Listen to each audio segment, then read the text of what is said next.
आज हम दोबारा से इन्वर्स काइनेमेटिक्स का एक क्वेश्चन सॉल्व करेंगे। This is going to be a 6 degree of freedom Stanford manipulator and we will use analytical method. ठीक है, ये जो क्वेश्चन है मैंने आपको ऑलरेडी लेक्चर 40 रोबोटिक्स 101 में कवर कराया हुआ है, जहाँ पे हमने इसकी फॉरवर्ड काइनेमेटिक्स मॉडल को डिराइव किया था। ओके, अगर आपको ये याद नहीं आ रहा है so you can refer back lecture 40। वहाँ पर आप देख सकते हो कि this is a 6 degree of freedom Stanford manipulator. इसको हम ऑलरेडी सॉल्व कर चुके हैं। ठीक, इसको सॉल्व करने के लिए हमने अपने फ्रेम्स को असाइन करा था like this. These are the frames जो हमने ऑलरेडी लेक्चर 40 में असाइन करा हुआ है। हम यहाँ पे दोबारा से इसका फॉरवर्ड काइनेमेटिक्स मॉडल डिराइव नहीं करेंगे। For reference you just watch lecture 40 of robotics 101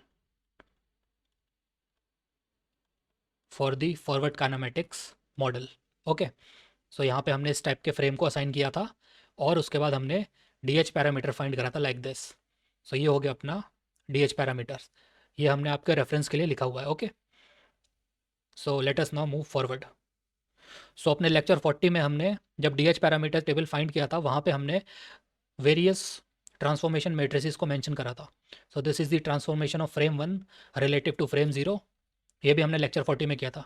this is T2 with respect to 1। Okay, similarly you can find the different transformations. और लास्ट में हमने ओवरऑल ट्रांसफॉर्मेशन मैट्रिक्स को फाइंड आउट करा था। Let me just show you. ये है अपना overall transformation matrix of frame 6 relative to the base frame. इसी को हम फॉरवर्ड काइनेमेटिक्स मॉडल भी कहते हैं और ये हमने अपने लेक्चर 40 में डिराइव करा था, जहाँ पे हमने स्टैनफोर्ड मैनिपुलेटर की फॉरवर्ड काइनेमेटिक्स को सॉल्व किया था। ओके, मैंने इसे मैटलैब की हेल्प से कंप्यूट करा है। You can also use Python और some other kind of software. Okay, ये तो हो गया हमारा forward kinematics model. Let us now compute the inverse kinematics closed form solution for this particular Stanford manipulator of 6 degree of freedom. यहाँ पे मैंने notes बनाए हुए हैं। अब आपको पता है कि जो इन्वर्स काइनेमेटिक्स की प्रॉब्लम होती है उसके लिए हमें एंड इफेक्टर की, ये जो एंड इफेक्टर है इसकी पोजीशन एंड इसकी ओरिएंटेशन का डेटा ऑलरेडी गिवन होता है। ठीक है, this data is known as the configuration data और the pose of the end effector with respect to the base frame that consist of the position data. ये वाला जो पार्ट है this is the position data, sorry this is the orientation data. ये हो गया, ये वाला जो पोजीशन पार्ट है that is given by this 3x1 matrix और ये जो ओरिएंटेशन डेटा है that is given by this 3x3 matrix. इसको जनरलाइज्ड फॉर्म में हमने लिखा है in terms of some parameter r with index I and j. Okay, r11, r12, r13 etc.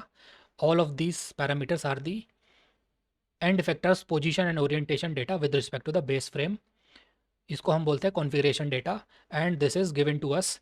इसी के अगेंस्ट हमको जॉइंट के वेरिएबल्स का डेटा कंप्यूट करना है, यानी कि हमें अपनी जॉइंट पैरामीटर्स को कंप्यूट करना है against this given configuration data. Okay, यहाँ पे क्वेश्चन है compute the inverse kinematic solution for the given configuration C. इस कॉन्फ़िगरेशन के लिए हमें अपने डिग्री ऑफ फ्रीडम को कंप्यूट करना है। जैसा कि हम यूजुअली करते आते हैं अपने इनवर्स काइनेमेटिक सॉल्यूशन में, जो हमारा फॉरवर्ड काइनेमेटिक्स मॉडल है उसको हमें इक्वेट करना है with the configuration matrix.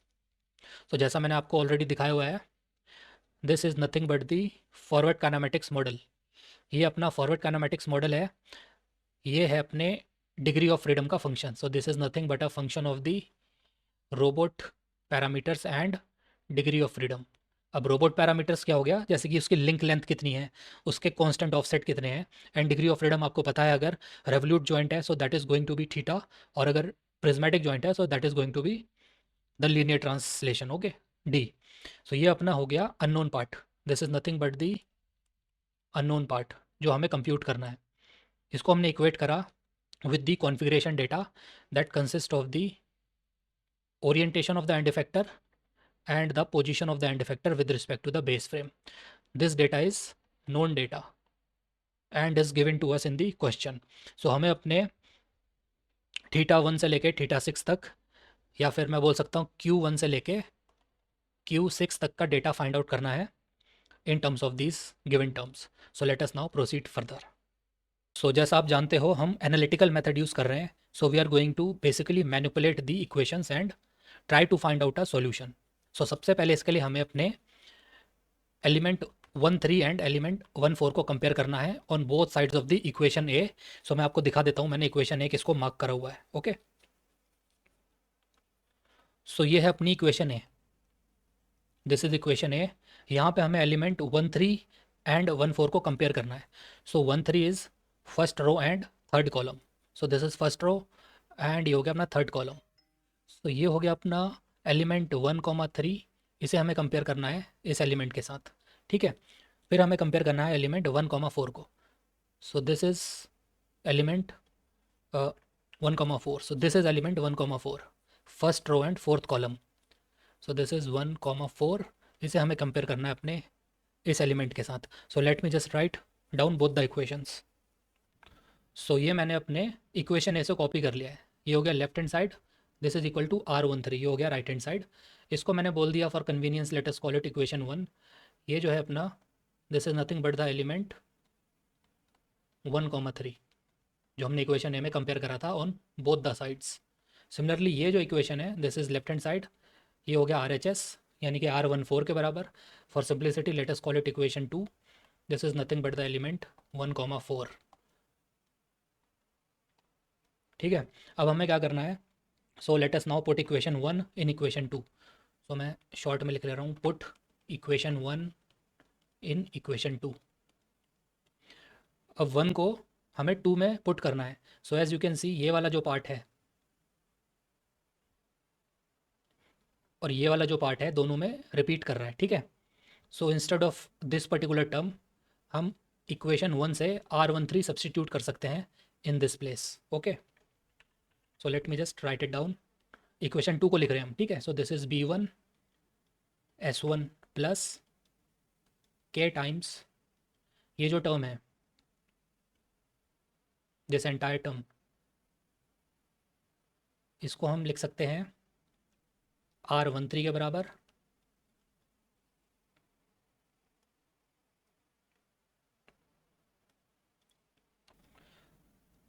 Minus ये टर्म एज इट इज़ रहेगी C1D3 S2 equal to R14। ठीक है, अब इसको क्या करना है, हमें सिंप्लीफाई कर लेना है थोड़ा सा। सो हम इसे सिंप्लीफाई कर लेंगे। So it can be written like this. So हो गया C1S2D3 ये वाली टर्म। ठीक है, कॉस और साइन एक तरफ कर लिया और जो डिस्प्लेसमेंट वाली टर्म है उसको थोड़ा सा राइट हैंड साइड पे शिफ्ट कर दिया। माइनस BS1 ये वाली टर्म। ठीक है, that is equal to K times R13 minus R14। ठीक, इसको हमने बोल दिया let us call it equation 3, so that आगे इसको यूज़ करने में हमें इजी रहे। ठीक है, सो ये इक्वेशन हमने सिंप्लीफाई कर ली। Okay, so now we have to compare, elements 2 3 and 2 4 on both sides of equation A।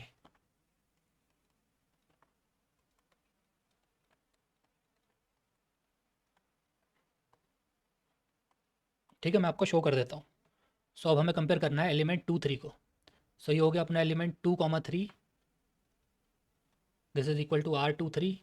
ये हो गया अपना element 2 4, so that will be equal to R24। इन दो इक्वेशन को मैं लिख देता हूँ।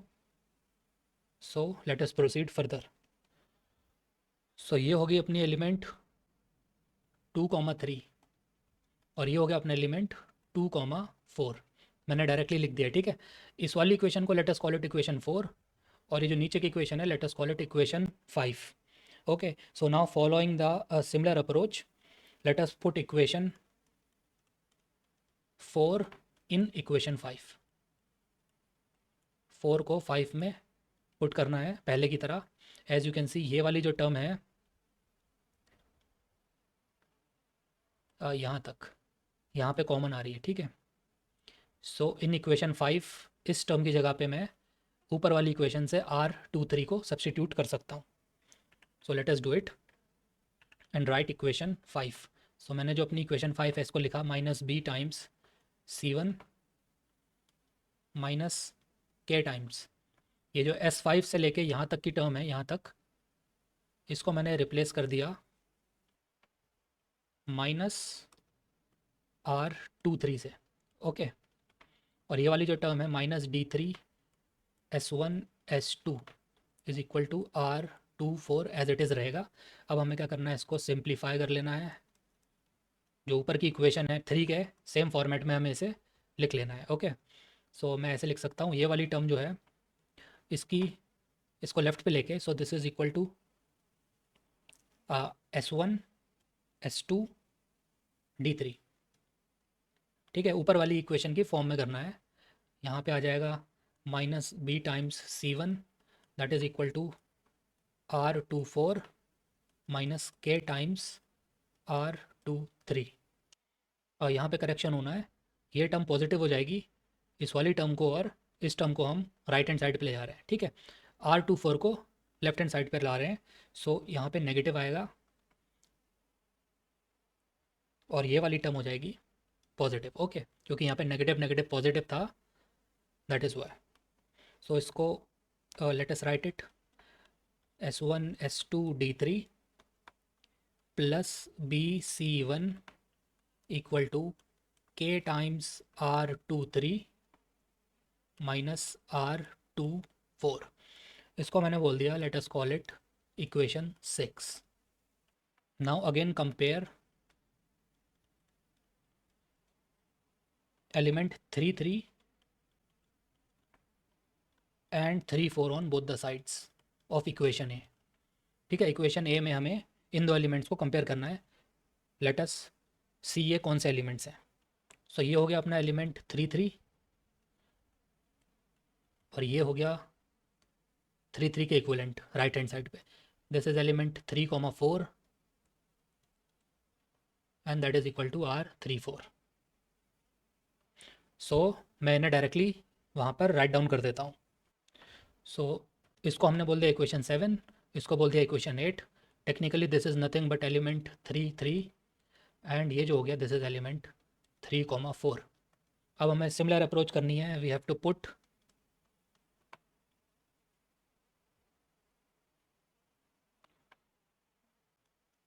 Equation 7 in equation 8।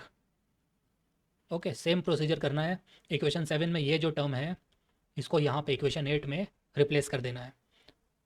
So let me just right A plus C2D3 plus K times ये जो टर्म है C2C5 माइनस C4 S2S5, इसकी जगह पे मैं R33 लिख सकता हूँ। So this is R33 equal to R34। हम यहाँ से सिंप्लीफाई कर सकते हैं। सो सिंप्लीफाई या रीअरेंज करके C2D3 को मैं एक्सप्रेस कर सकता हूँ। सो C2D3 is nothing but R34 minus K times R33 minus A। ठीक है, इसको मैंने बोल दिया let us call it equation 9। ठीक है, सो ये हो गया C2D3 का एक्सप्रेशन आ गया हमारे पास, that is equal to R34 minus K times R33 minus A। अब हमें क्या करना है, जो हमारी प्रीवियस दो इक्वेशंस हैं, इक्वेशन 6 और इक्वेशन 3, इन दोनों को स्क्वायर एंड ऐड करना है। ओके, सो मैं यहाँ पे लिख देता हूँ, now what we have to do, equation 3 का स्क्वायर करना है और इक्वेशन 6 का स्क्वायर करना है, दोनों को ऐड करना है। ठीक है, on both the sides of the equation. So let us now do it. So squaring and adding equation 3 and equation 6। So equation 3 को स्क्वायर और ऐड करना है इक्वेशन 6 में, you will get expression like this. अभी क्या करना है, A plus B whole square का फॉर्मूला है, इसको जब आप ओपन करोगे so you will get expression like this. Okay, so this is A square plus B square minus 2AB, ये होगा A square plus B square plus 2AB। ठीक है, जब आप देखोगे ये वाली जो टर्म है, this term is equal to this term, यहाँ भी 2b c1 s1 s2 d3 है, यहाँ पर भी 2b c1 s1 s2 d3 है। सो बोथ दिस टर्म्स ये एक दूसरे को क्या करेंगी, कैंसिल कर देंगी। ओके, सो इसके बाद यहाँ से हम लिख सकते हैं ये जो पहली टर्म है यहाँ पर d3 स्क्वायर और हमने लिया s2 स्क्वायर। ठीक है, ये वाली क्या टर्म बची, c1 स्क्वायर बच गया यहाँ पे, प्लस इस वाले ब्रैकेट से भी हम d3 स्क्वायर और s2 स्क्वायर को कॉमन ले सकते हैं, तो क्या बचेगा, s1 का होल स्क्वायर। ठीक है, हम सिंप्लीफाई कर रहे हैं, प्लस ये जो टर्म है b स्क्वायर s1 स्क्वायर, यहाँ से हम b1 को कॉमन ले सकते हैं, तो बचेगा s1 स्क्वायर। इस वाली टर्म से भी हमने b स्क्वायर कॉमन ले लिया, ब्रैकेट के अंदर बचेगा c1 स्क्वायर। ठीक है, सो हमने फैक्टर आउट कर दिया, दैट इज इक्वल टू, ये जो टर्म्स राइट हैंड साइड पे हैं they are all known parameters. ठीक है, के भी हमें गिवन है, और ये जो आर टर्म्स है R13 R14 R23 R24 all are known terms. So इसको मैं एज इट इज़ रहने दूंगा, ये एक कांस्टेंट वैल्यू है। ठीक है, in case of a particular robot of given dimensions and given position and orientation of the end effector. So ये मेरे को नोन टर्म है, चाहे तो मैं इसको रो बोल दूँ या इसको मैं बोल दूँ लैम्डा।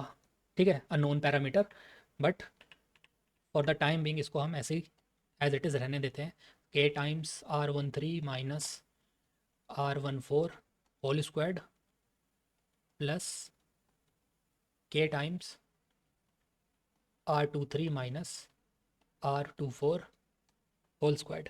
ठीक है, इतना समझ आ गया। इसके बाद में हमें क्या करना है, d3 स्क्वायर s2 स्क्वायर, जैसे sine θ1 square plus cos θ1 square 1 के बराबर होता है। ठीक है, plus B square sine θ1 square plus cos θ1 square is equal to 1, trigonometric identity है, that is equal to this term only. So मैं इसको लिखता नहीं हूँ, दिस टर्म ओनली। ठीक है, इसके बाद हमें क्या करना है, यहाँ से ये जो टर्म है इसको सेपरेट आउट कर लेना है। So this is d3 whole square s2 square is equal to ये वाली टर्म यानी कि k times R13 minus R14 whole squared plus k times R23 minus R24 whole squared. ये जो b है ये राइट हैंड साइड पे जाके नेगेटिव b हो जाएगा, माइनस b।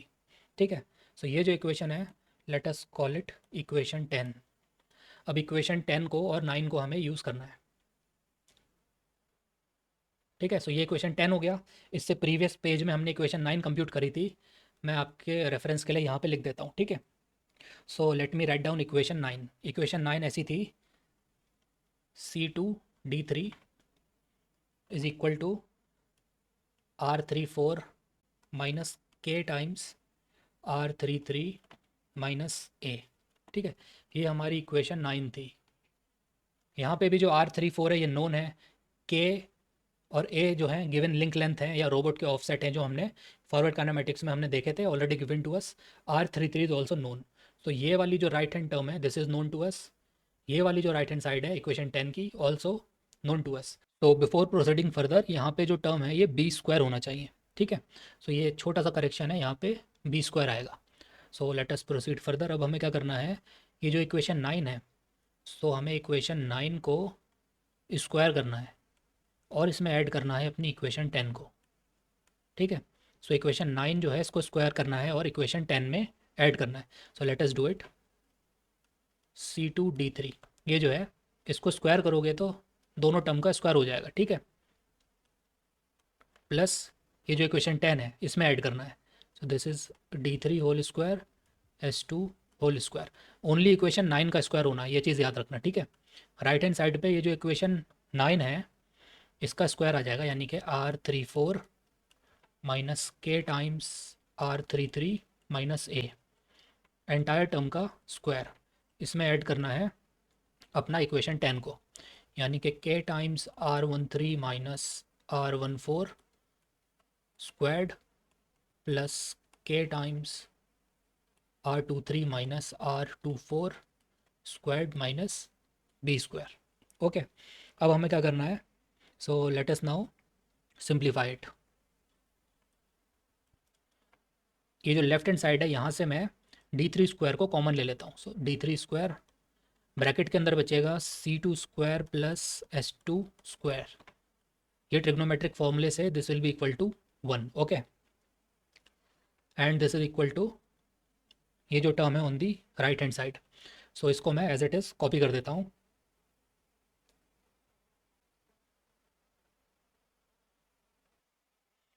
तो यहाँ से हम लिख सकते हैं d3 whole squared is equal to this term, और यहाँ से मैं d3 की वैल्यू फाइंड आउट कर सकता हूँ। So d3 is equal to square root of this particular term with a plus minus sign. Okay, so I can just take the square root of this entire expression. Okay, like this. So यहाँ से हमने अपने degree of freedom d3 को compute कर लिया। This is the joint displacement of the prismatic joint. So as displacement is always positive, therefore ये जो negative sign है you have to just neglect the negative value। ठीक है, so negative value को हमें नहीं लेना है, and this is the expression of the degree of freedom d3।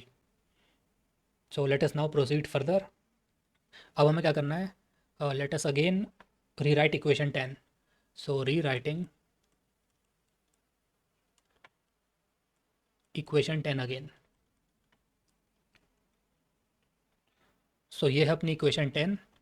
इस इक्वेशन को हमें दोबारा से लिखना है। So rewriting equation 10 that is equal to d3 square s2 square is equal to k times r13 minus r14 whole square plus k times r23 minus r24 whole square minus b square. ठीक है, ये अपनी equation 10 है, as you can see from here. So यहाँ पे आप अगर देखोगे in this equation only unknown value is θ2, because by this time we have already computed the value of d3, है ना। d3 की वैल्यू हमें पता है, कैसे पता है, इससे ऊपर वाले स्टेप में हमने कंप्यूट कर लिया है। So in equation 10 now only unknown value is θ2। So let us now proceed further for the computation of θ2। सो यहाँ से आप क्या कर सकते हो, s2d3 को हम क्या कर सकते हैं, स्क्वायर रूट कर सकते हैं दोनों तरफ। सो s2d3 इज इक्वल टू, जब आप स्क्वायर रूट करोगे सो यहाँ पे वैल्यूज़ में प्लस और माइनस आ जाएगा with the square root of this particular time, this particular value.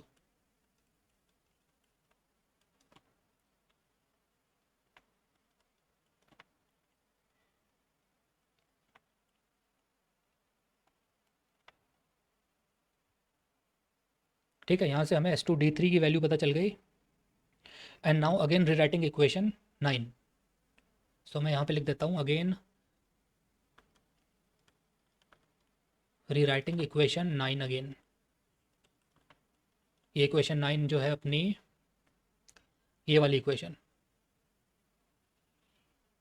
इसको वहाँ पे यूज़ कर लेते हैं। So that is c2d3, c2d3 is equal to r34 minus k times r33 minus a। ठीक है, ये होगी अपनी इक्वेशन 9।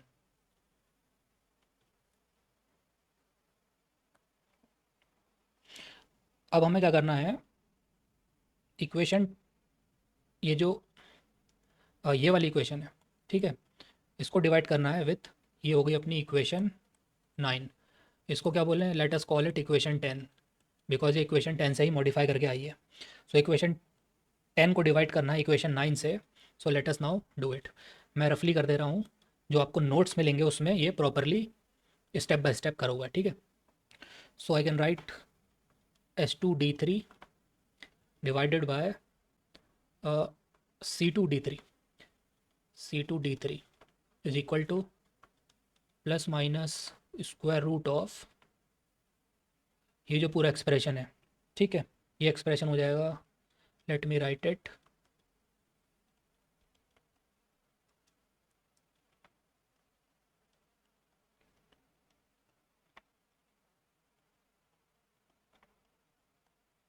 ठीक है, ये एक्सप्रेशन डिवाइडेड बाय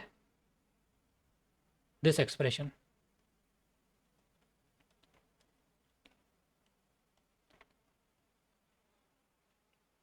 ठीक है, all the values are known on the right hand side.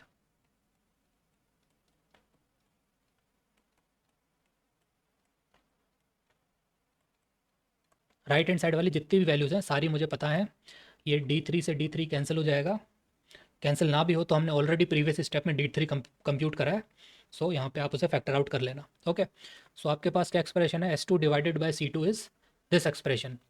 So यहाँ से हम 8 and 2 फंक्शन यूज़ करके we can simply compute the value of θ2।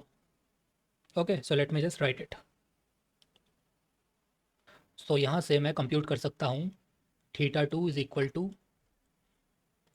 8 and 2। जो फर्स्ट पैरामीटर होगा that is going to be this term, ये जो numerator है, ठीक है, ये अपना फर्स्ट पैरामीटर हो गया।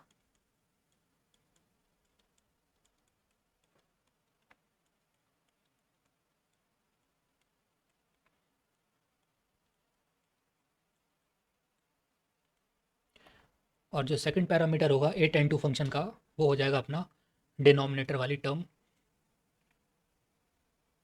That is equal to R34 minus K times R33 minus A. ठीक है, सो यहाँ से हमारी θ2 की दो वैल्यूज़ आएंगी। So we will get two values for the θ2। So in this way we have computed the value of θ2। Now we have to compute θ1। For computing θ1, let us rewrite equation 3 and equation 6 again।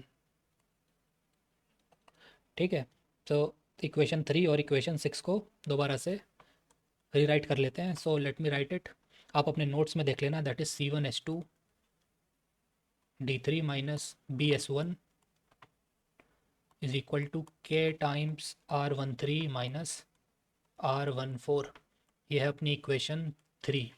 Similarly अपनी जो equation 6 आई थी उसको मैं rewrite कर देता हूँ, वो है S1H2D3 plus B times C1 is equal to K times R23 K times R23 minus R24, that is equal to equation 6। अब इन दोनों इक्वेशन में ये इक्वेशन किस किस की फंक्शन है, these are nothing but function of θ1 θ2 and D3। Okay, so यहाँ पे 3 पैरामीटर्स हैं। Out of the 3 parameters previous step में हमने D3 एंड θ2 को ऑलरेडी कंप्यूट कर लिया था। So these are the known values. So only θ1 is the unknown joint variable और द डिग्री ऑफ फ्रीडम। तो हम यहाँ से दो इक्वेशंस हैं, only one unknown, so we can easily calculate it. So ये कैसे करना है, इसके लिए we have to follow this approach. तो बहुत से स्टैंडर्ड तरीके भी हैं, किसी ना किसी प्रीवियस क्वेश्चन में मैंने ये अप्रोच अपनाई होगी, बट यहाँ पे let us now do it analytically. So हमें क्या करना पड़ेगा, we have to do some kind of substitution. So let us substitute the term S2D3 because S2 यानी θ2 का फंक्शन और D3 ये ऑलरेडी नोन है, प्रीवियस स्टेप मैंने कंप्यूट कर चुका हूँ। सो ये कांस्टेंट की तरह काम करेगा। ठीक है, सो इसको मैंने बोल दिया let us call it alpha. ठीक है, और मैंने B को बोल दिया let us call it beta. Similarly ये जो टर्म है राइट हैंड साइड की, यहाँ पे K times R13 minus R14, इसको मैंने बोल दिया gamma. This is also known term. और ये जो टर्म है इक्वेशन 6 में राइट हैंड साइड पे, यानी K times R23 minus R24, इसको मैंने बोल दिया डेल्टा। इसलिए बोला बिकॉज ये इक्वेशन को हमें थोड़ा सा सिंप्लीफाई करना है, so that we can easily write it in terms of the coefficient which are constants. ठीक है, where alpha beta gamma and delta are known constant values. ठीक है, so these are not variables, these are known constant values. इसलिए हमने इन्हें, ये जो large expressions हैं, इनसे सिंप्लीफाई करके अल्फ़ा बीटा गामा डेल्टा में सिंप्लीफाई कर लिया। ठीक है, सो यहाँ से मेरी इक्वेशंस को मैं रीराइट कर लेता हूँ इन terms of alpha beta gamma and delta. ठीक है, सो S2 D3 की जगह पे क्या आ जाएगा, alpha.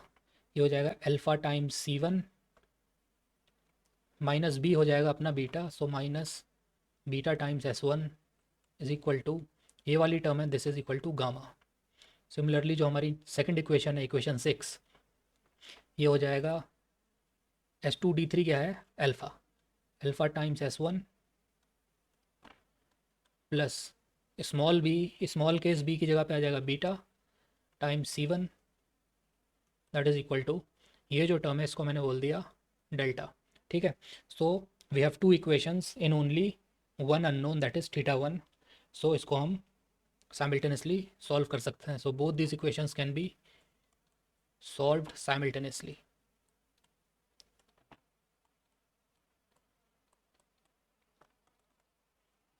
Using the standard result. Standard result से आप इसे सॉल्व कर सकते हो, जैसे मैंने आपको प्रीवियस इन्वर्स काइनेमेटिक्स में स्टैंडर्ड रिजल्ट्स बताए थे। Using same approach you can solve it. So यहाँ पे हम इसे कर लेते हैं। ठीक है, सो मैंने क्या बोला, अल्फ़ा को बोल दिया आर साइन फाई। ठीक है, सिमिलरली मैंने बीटा को बोल दिया आर कॉस फाई। स्क्वायर और ऐड करोगे इन दोनों को, so if you square and add you will get alpha square plus beta square that is equal to R square. ठीक है, sine square phi plus cos square phi that is nothing but R square, ये R square हो जाएगा। ठीक है, so यहाँ से I can write alpha square plus beta square is equal to R square. So यहाँ से we can write R is equal to plus minus square root of alpha square plus beta square.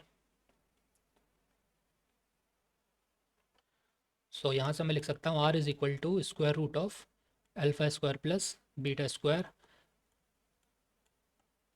Ignoring the negative value. Similarly इस वाली equation से हम लिख सकते हैं sine phi is equal to alpha divided by R and cos phi is equal to beta divided by R. Okay, इन दोनों equation को डिवाइड जब हम करेंगे so we get sine phi divided by cos phi is equal to alpha divided by beta, alpha divided by R and beta divided by R. Okay, इस तरीके से आप इसे लिख सकते हो। सो यहाँ से हम लिख सकते हैं यूजिंग दी 8n2 फंक्शन, ये जो फाई हो जाएगा that is nothing but 8n2 alpha divided by R, और जो सेकंड पैरामीटर होगा that is equal to beta divided by R. ये एक जनरल एक्सप्रेशन है। ओके, अब हमें क्या करना है, we just have to substitute. ये जो स्टैंडर्ड रिजल्ट है कैसे आता है वो मैं आपको बता रहा हूँ। अगर आपको डायरेक्टली इसका आंसर पता है उन दोनों इक्वेशन को कैसे सॉल्व करना है, so you can just compute the value of θ1। I am going with the long procedure जो यूजुअली टेक्स्ट बुक्स में बताया नहीं जाता है। ओके, सो यहाँ पे हमें क्या करना है, अल्फ़ा को आर साइन फाई से सब्सटीट्यूट कर देना है एंड बीटा को आर कॉस फाई से सब्सटीट्यूट कर देना है इन दीज टू इक्वेशंस। कौन सी दो इक्वेशन में, इसमें और इसमें, अल्फ़ा और बीटा की जगह जो वैल्यूज़ मैंने बताई थी वो करनी है। So substitute alpha equals to R sine phi and beta equals to R cos phi in these two equations which are given below. So alpha cos θ1 minus beta sine θ1 is equal to gamma, और alpha sine θ1 plus beta cos θ1 is equal to delta. इसमें हमें substitute कर देना है। सो जब हम substitute करेंगे, alpha की जगह पे आ जाएगा आर साइन फाई, कॉस θ1 को मैंने C1 से लिख दिया, माइनस बीटा की जगह पे आ जाएगा और cos phi S1 is equal to gamma. जो सेकंड इक्वेशन है, अल्फ़ा की जगह पे आ जाएगा R sine phi S1 plus beta की जगह पे आ जाएगा R cos phi C1 is equal to delta. ठीक है, हमें क्या करना है, सिंप्लीफाई करना है ट्रिग्नोमेट्री का फॉर्मूला यूज़ करके। ठीक है, ये जो टर्म है आर और आर कॉमन आ जाएगा, ये जो हो गया R sine phi cos theta one minus cos phi sine theta one is equal to gamma. ये गामा है, ठीक है, जो थोड़ा सा लंबा करके लिखा है मैंने, एलोंगेटेड, दिस इज़ गामा। और ये जो है दिस इज़ आर। ये होगी इक्वेशन ऊपर वाली सिंप्लीफाई। यहाँ से मैं लिख सकता हूँ sine phi cos theta one minus cos phi sine theta one, एक ट्रिग्नोमेट्रिक फॉर्मूला है, that is equal to sine of phi minus theta one is equal to gamma. So यहाँ से मैं लिख सकता हूँ sine phi minus theta one is equal to gamma divided by r. I know both are looking like exact, but this is gamma and this is r. So this is r. Okay. Sorry for the symbols that I've used here. So I can write sine of phi minus theta 1 is equal to gamma divided by r. ठीक। Similarly क्या करेंगे, हम अपनी ये वाली जो equation है इसको सिंप्लीफाई करेंगे। सो मैं साइमल्टेनियसली कर देता हूँ on the right hand side. ये वाली इक्वेशन आर कॉमन लिया, sine phi sine theta one, ठीक है, plus cos phi cos theta one is equal to delta R. यहाँ पे ट्रिग्नोमेट्रिक फॉर्मूला है, फॉर्मूला हो जाएगा cos phi minus theta one, that is equal to delta. So यहाँ से मैं लिख सकता हूँ cos phi minus theta one is equal to delta divided by R. Okay, so this is r, so this is delta and this is r। so हमारे पास दो expression आ गए, एक आ गया साइन का, एक हो गया कॉस का।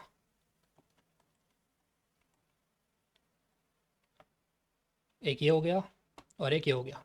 सो let us divide the sine term by the cosine term. So यहाँ पे मैं लिख सकता हूँ sine phi minus theta one divided by cos phi minus theta one is equal to gamma over R divided by delta over R. So इसको मैं gamma over delta से भी रिप्रेजेंट कर सकता हूँ। एंड देन ऑब्वियसली हमें R की value पता नहीं है, so it is better to write in terms of parameters.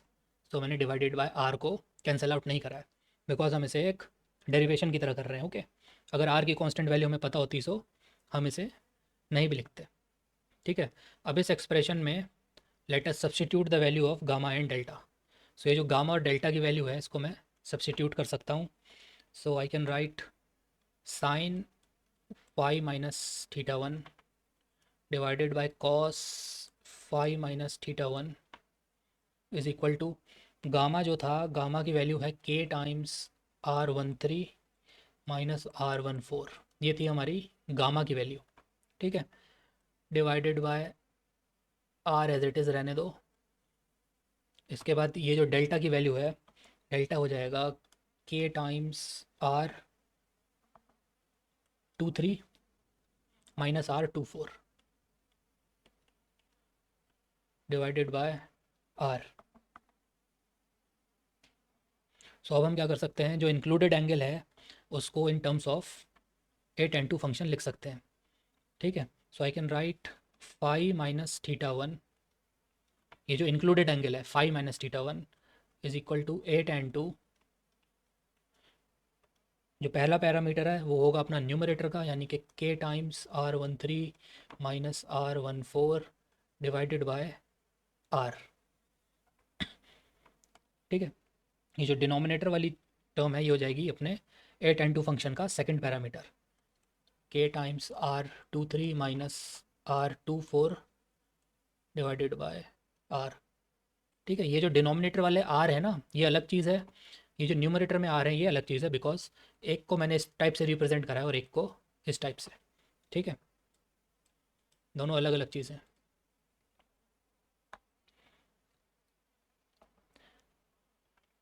ठीक है, सो आप यहाँ से देख सकते हो ये जो आर है ना जिसको मैंने ऐसे रिप्रेजेंट करा है, ये क्या है, square root of alpha square plus beta square. ठीक है, इक्वल टू व्हाट, अल्फा क्या था, अल्फा था हमारा S2 D3,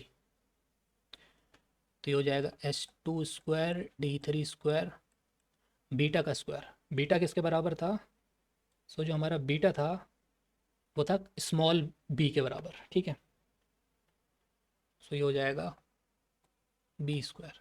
सो ये है अपने आर की वैल्यू, इसको याद रखना। ठीक, this is the value of are.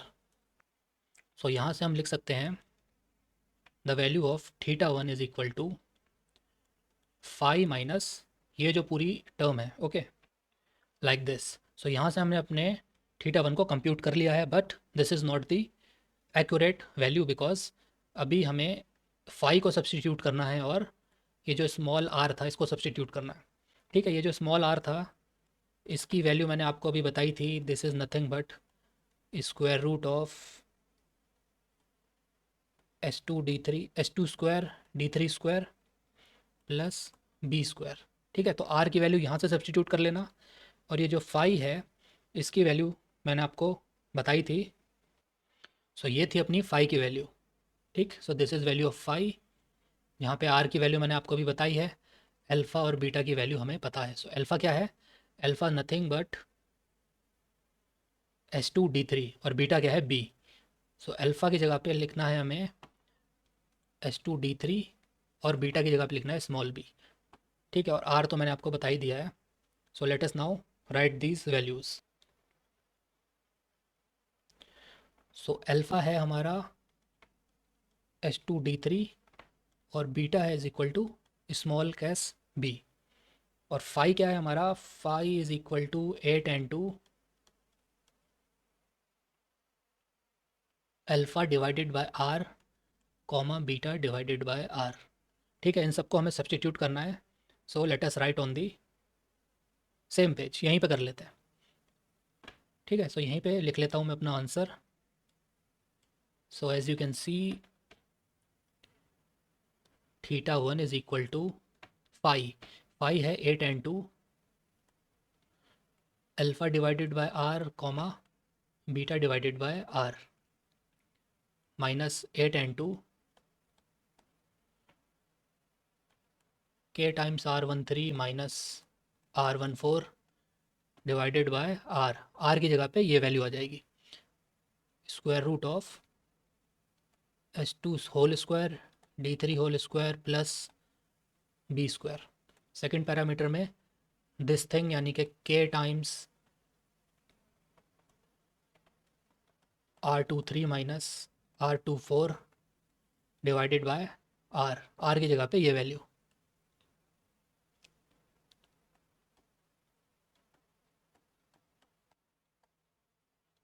अब यहाँ पे हमें करनी है सब्सटीट्यूशन।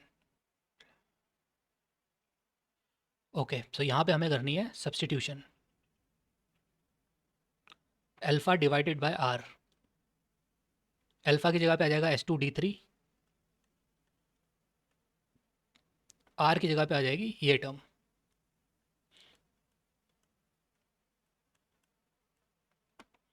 ओके, सेकंड पैरामीटर में आ जाएगा beta divided by R, beta की जगह पे आ जाएगा small b divided by R की प्लेस पे आ जाएगा ये वाला टर्म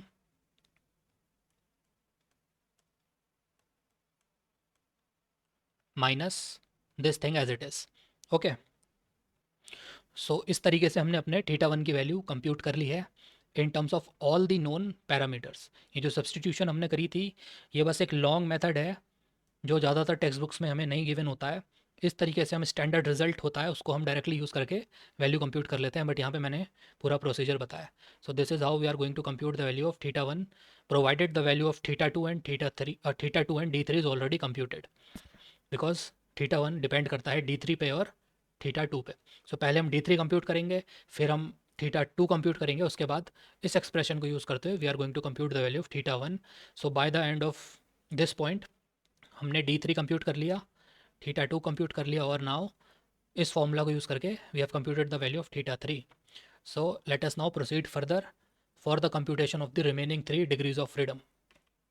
सो अभी तक हमने प्रीवियस पार्ट में थीटा 1, थीटा 2 एंड D3 को कंप्यूट कर लिया है। Okay, so inverse position part is computed, यानी कि जो हमारा रोबोट का आर्म है उसका जो इन्वर्स पोजीशन पार्ट है वो हमने कंप्यूट कर लिया है। अब इन्वर्स ओरिएंटेशन पार्ट को हम आगे सॉल्व करेंगे, that is we are going to find the value और the expression for the next 3 degrees of freedom consisting of theta 4, theta 5 and theta 6। ये होगा अपने रोबोट के रिस्ट का जो इन्वर्स ओरिएंटेशन प्रॉब्लम है उसको सॉल्व करना। ठीक है, इसको भी हम एनालिटिकल मेथड से ही सॉल्व करेंगे, therefore it is going to be consisting of a lot of equations. So हमें पता है फॉरवर्ड काइनेमेटिक्स में हमने क्या देखा था। फॉरवर्ड काइनेमेटिक्स में हमने देखा था कि अगर मैं रोबोट के रिस्ट को कंसिडर करूं consisting of the degree of freedom theta 4, theta 5 and theta 6। Okay, so ये जो मैट्रिक्स है अगर मैं इसको राइट डाउन करूं, so I can write transformation of frame 6 relative to frame 3। इसको मैं ब्रेक डाउन कर सकता हूँ into 3 successive transformations like this. Okay, ये बहुत बेसिक पार्ट है, ये सभी को आता होगा। So that is nothing but the pre multiplication of these 3 individual transformations. Okay, so अब हमें क्या करना है, we have to compute this. Also, all the matrices on the right hand side are known to us because it consists the data of the orientation of the end effector with respect to the base frame. Okay, so I can write T6 relative to 3 that is equal to ये जो 3 matrix हैं इनकी values मेरे को यहाँ पे fill out करनी है। कैसे फिल आउट करनी है, जो फॉरवर्ड काइनेमेटिक सॉल्यूशन है उसमें हमने इन्हें ऑलरेडी फाइंड आउट करा हुआ है। So let me just show you. Okay, so ये जो वैल्यूज़ हैं ये हमें फॉरवर्ड काइनेमेटिक्स मॉडल से पता है in terms of theta 4, theta 5 and theta 6। इनको यहाँ से कॉपी करके वहाँ पे पेस्ट कर देना है। So this is a function of theta 4, this is a function of theta 5 and this is a function of theta 6. So entire right hand side is in terms of the unknown equations, unknown parameters that we have to compute. Okay, so further हम इसे solve करेंगे.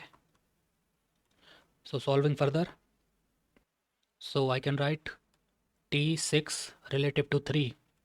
ये जो transformation है हमने क्या करना है, इन तीनों मैट्रिसेस को मल्टीप्लाई कर लेना है. So you will get a large expression. So let me just write it. Okay, so जब हम इसे तीनों मैट्रिसेस को मल्टीप्लाई करेंगे so we get this expression. As you can see ये है हमारे थीटा 4, थीटा 5 एंड थीटा 6 की टर्म्स में. सो this is nothing but the expression of the and effectors orientation in terms of the unknown degrees of freedom theta 4, theta 5 and theta 6. ये एक equation हो गई. ठीक है, ऑल्सो अब हमें क्या पता है, we can right T6 to 0, यानी कि जो ट्रांसफॉर्मेशन है एंड इफेक्टर फ्रेम का relative to the base frame as 6 to 5, transformation 5 to 4, transformation 4 to 3, transformation of 3 to 2, transformation of 2 to 1 and transformation of 1 to 0. Okay, ये forward kinematics से हमें पता है. हमने क्या करना है, बोथ साइड्स को T1 विद रिस्पेक्ट टू 0 के इन्वर्स से मल्टीप्लाई करना है. ओके, सो ये हो गया, लेफ्ट साइड पे प्री मल्टीप्लाई करना है. Okay,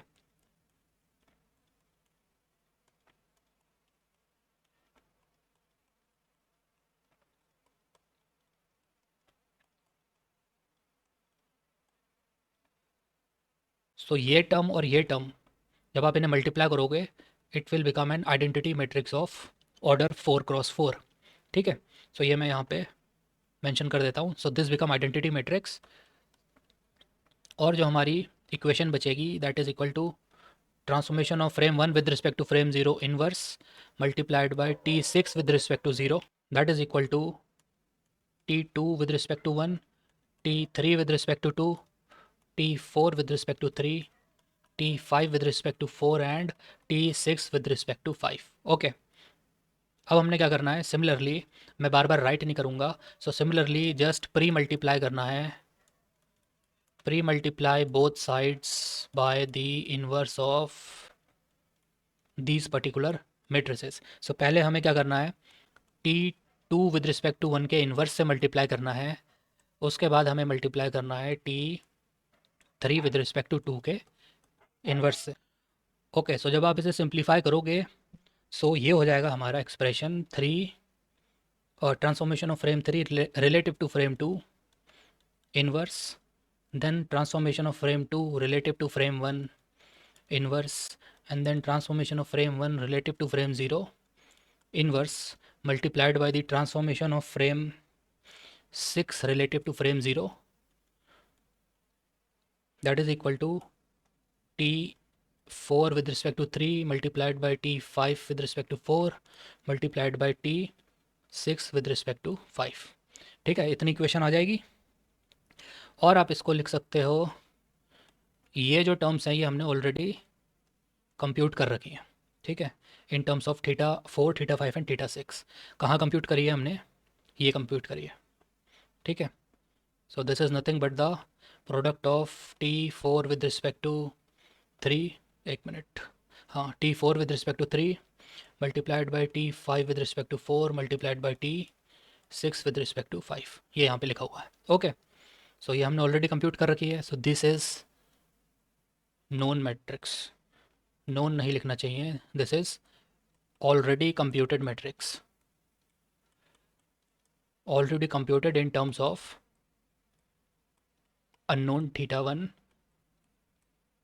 unknown theta 4, theta 5 and theta 6. ठीक, ये वाले जो टर्म है this is consisting of all the known parameters,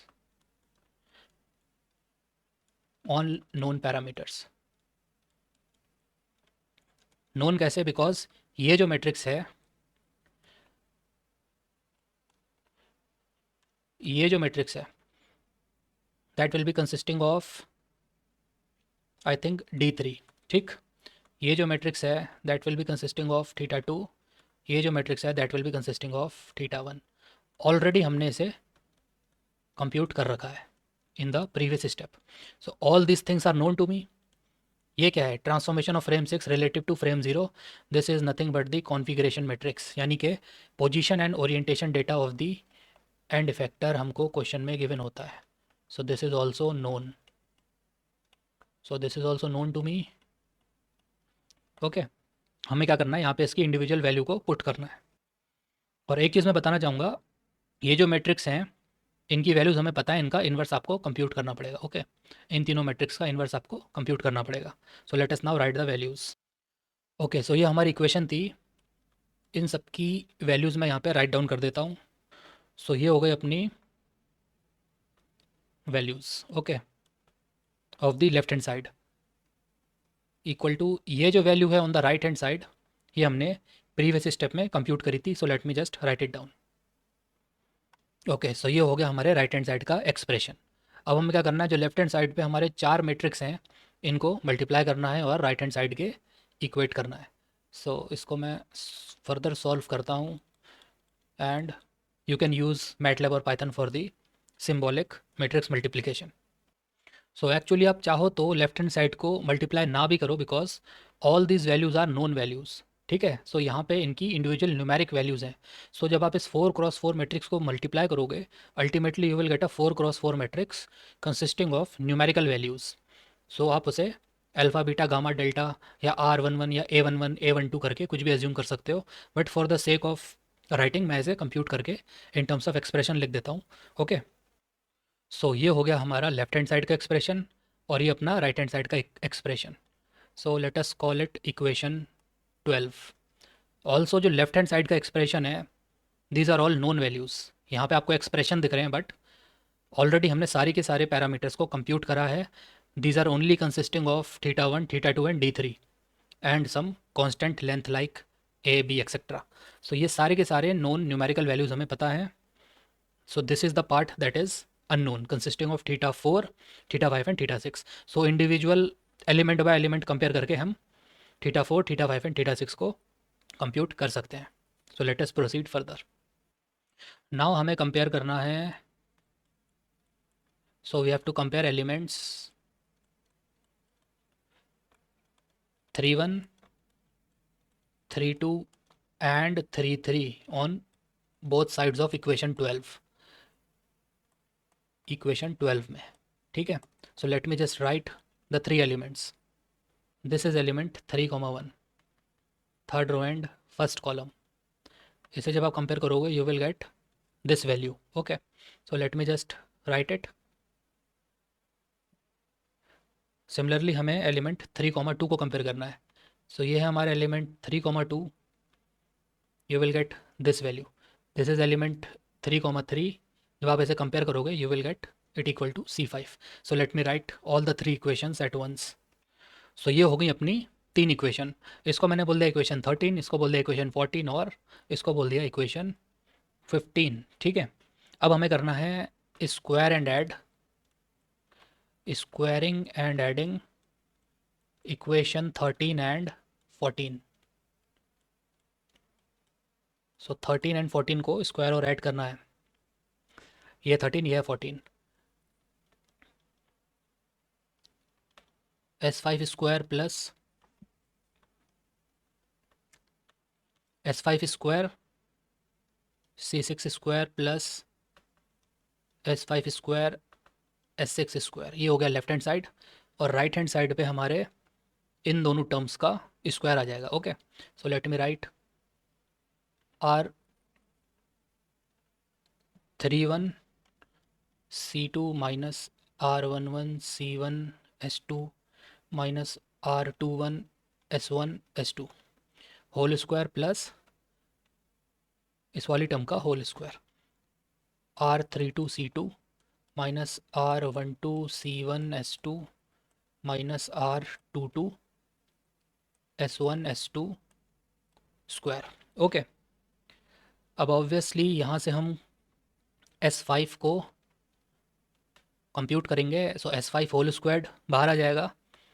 factor out करोगे so you will get C6 square plus S6 square is equal to the right hand side. So यहाँ से हमें S5 स्क्वायर की जो वैल्यू मिलेगी that is equal to this expression. Okay. So you will get this expression. अब हम क्या करेंगे, स्क्वायर रूट करेंगे दोनों साइड. सो यहाँ से ये स्क्वायर हट जाएगा. On the right hand side you will get a square root with plus minus sign. Okay. So यहाँ पे हमारा राइट हैंड साइड पे entire right hand side will come under the square root term. So this is the value of S5 यानी sine of theta 5. So let us call it equation 16. अब हमें equation 16 है और हमारे पास equation 15 में से we have the value of C5. So हमारे पास S5 है, C5 है. We are able to compute the value of theta 5. इसके लिए हमें क्या करना है, divide equation 16 by equation 15. So अभी हमें इक्वेशन 16 को डिवाइड करना है इक्वेशन 15 से. सो इसका जो लेफ्ट हैंड साइड होगा that will be equal to sine of theta 5 divided by cos of theta 5 that is equal to this expression. Okay. So यहाँ से हम 8n2 फंक्शन को यूज़ करते हुए थीटा 5 को कंप्यूट करेंगे. So theta 5 is equal to 8n2 numerical numerator वाली term comma denominator वाली term. So let me just write it. So this is the expression of theta 5. All the values on the right hand side are completely known to me because I have already computed the value of theta 1, theta 2 and d3. So यहाँ से मैं theta 5 की value compute कर सकता हूँ. Okay. So now let us try to compute the value of theta 4. उसके लिए हमें करना पड़ेगा कुछ और एलिमेंट्स को compare on both sides of equation 12. So let us compare element 1, 4 and 2, 4 on both sides of equation 12. 1, 4 और 2, 4 को कंपेयर करना है. So let me just show you. तो ये है अपना element 1,4, first row and fourth column. जब आप इसे कंपेयर करोगे that will be equal to this element. इसके साथ हमें कंपेयर करना है एलिमेंट 2,4 को। So this is element 2,4 that is equal to this particular element. So let us now write the equation on the next page. So ये हो गई अपनी इक्वेशन। इसको मैंने बोल दिया इक्वेशन 17, इसको बोल दिया equation 18। Okay, so let us now divide equation 18 by equation 17। 18 को 17 से डिवाइड करना है। Okay, on the left hand side KS4S5 divided by KC4S5, ठीक है,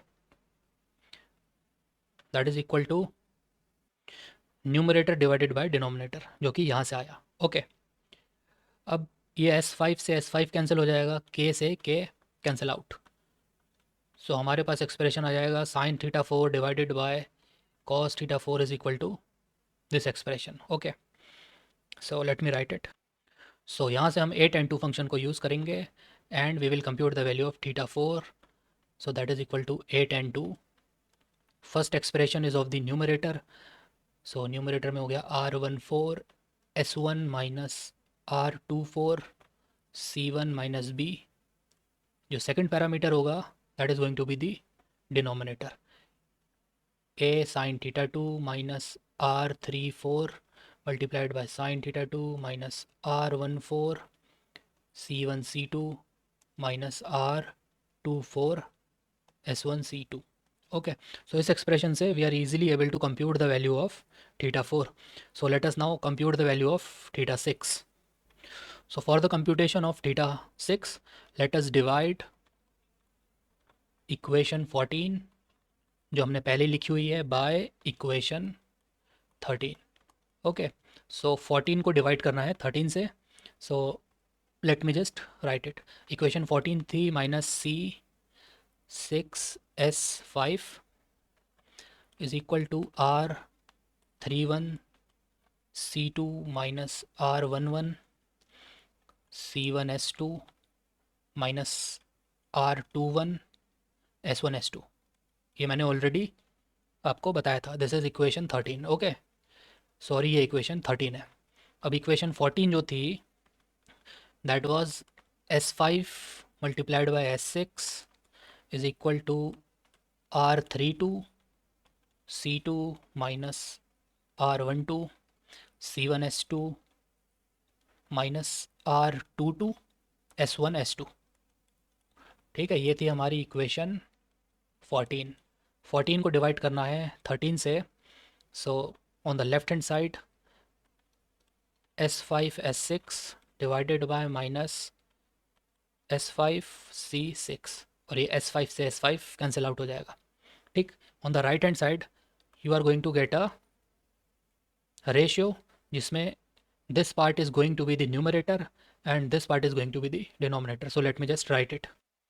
So also ये जो नेगेटिव साइन है multiply entire equation on both the hands bye -1। सो इससे क्या होगा, ये जो नेगेटिव साइन है ये पॉजिटिव हो जाएगा और यहाँ पे in the denominator let us make a negative sign. Does not matter numerator वाले में डालो या डिनोमिनेटर वाले में डालो, answer is going to be the same.